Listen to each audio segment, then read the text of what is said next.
remember, on top of the bad Copa America they had, Brazil had lost their last 3 World Cup qualifiers in a row, an unprecedented streak for Brazil. Now you see them up into that top 4 with 10 points through 7 games played. Ale, they did manage to snap the losing streak, but just how did Brazil get the 3 points here? I think Casey, I imagine, would feel the same way, but Shaka and I haven't had pre-game meals for many years, and whether it was club or national team. One of the staples of a pre-game meal at the professional level was rubbery, bland chicken. Brazil, right now, they are rubbery, bland chicken. There is no flavor to this team. There is nothing to Brazil. Nothing to say, look how dynamic, look how explosive, look how creative, look at them passing the ball around. Nope, none of that. And it's not coming. Because when you look around and you think about creative players out of the midfield from Brazil, they're not there. They're simply not there. And so what ended up happening in this game was Brazil, towards the end of the match, pretty much hanging on, deep behind the ball. And if indeed they want possession back, they're hoping to play the ball over the top. Hey, Vinny, go and do something. Hey, Rodrygo, go and do something. And that's it. There is nothing special. There is nothing exciting. There is nothing to be optimistic about with this Brazil national team. And while I'll sit here and say, look, they're going to make the World Cup, that's not an issue here. It's when you think and project what this team can be, it isn't going to be much better than what we saw against Ecuador. It's not like, hey, we're in an upward trajectory here. It was important to get the 3-point, and now we move on and we really lean on this talent that we have on this team so that they can take us to the next level and so that we think of Brazil in the 2026 World Cup as a potential winner. No, they got round of 16 out written all over them because they just don't have enough. Here I am saying Brazil does not have enough talent to compete at the highest level. They have enough to barely beat Ecuador at home. And when I say barely, I mean barely. There wasn't anything about this Brazilian performance that would keep you awake.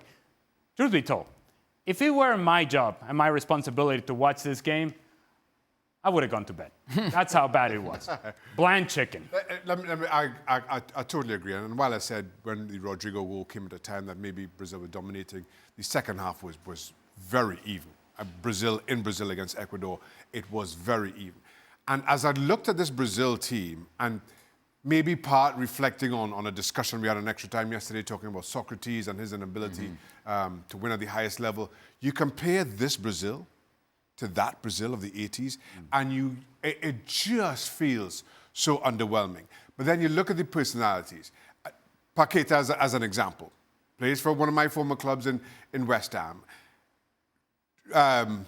Wanted by Manchester City for his creativity. He is such a spark for West Ham.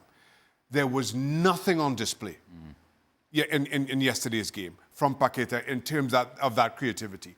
It seemed as though it was, we need to rely on Vinicius Jr. for our spark. And Vinny wasn't there for that.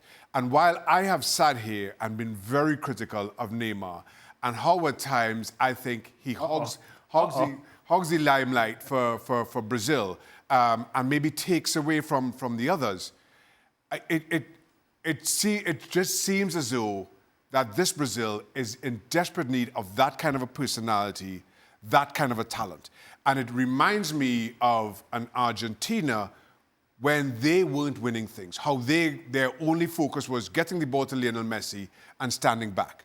The difference is neither Vinicius Jr. nor Neymar are Lionel Messi. The supporting cast of Brazil right now is nowhere near as good as the supporting cast of Argentina, has been for quite some time. So all in all, the pieces for this Brazil just feels like it is built to underwhelm. It's built to disappoint when you know how good Brazil is associated with being. They have a bunch of good players, not great. And for years, Brazil was the standard for great players. Brazil doesn't have really a right back that you think is going to break other teams down. It's Danilo, on whatever is left of Danilo. Left back is a problem. They don't have a number 10. Brazil doesn't have a true number 10, a creative player. They don't have it. They don't have a number 9, an actual number 9 goal scorer in Brazil. Brazil. We're We're not talking about Venezuela. Venezuela has one in Salomón Rondón. Brazil doesn't have one. Brazil doesn't have a proven number 9 at the international level. They don't. And they haven't for a while. If you go back to the 2014 World Cup, we're talking about a decade ago, Fregi was the starting forward for Brazil in that team. And that's where we are with Brazil. And so we would have thought that by now that would have turned around and you would see the trajectory of players in Brazil come down the pipeline and you're thinking, okay, now is the new generation. This new generation is not here. It hasn't happened yet. And it's not just one position, it's multiple positions on the field. That's why they're having the issues that they're having and trying to get results with any sort of consistency.